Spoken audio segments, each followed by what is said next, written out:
NIPA, Karachi اور پشاور میں بھی مجھے کچھ باب سنانے کا موقع ملا۔ ان اداروں میں تربیت پانے والے سینئر سرکاری افسران کا رد عمل میرے بہت کام آیا۔ سیارہ ڈائجسٹ، معاصر دستاویز، نیا دور اور تخلیق ادب جیسے رسالوں میں کچھ باب شائع ہوئے۔ انہیں پڑھ کر بہت سے قارئین نے اپنے خطوں سے میری بڑی ہمت بڑھائی۔ ان میں کچھ خطوط ایسے قد آور ادیبوں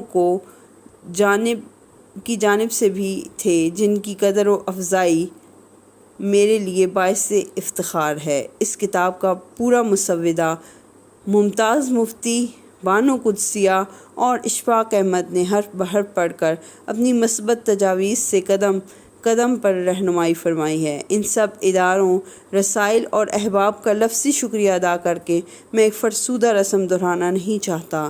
میرا دل ہی جانتا ہے کہ میں ان سب کا کس قدر ممنون احسان ہوں۔ اللہ تعالیٰ ان سب کو خوش اور خوشحال رکھے۔ قدرت اللہ شہاب۔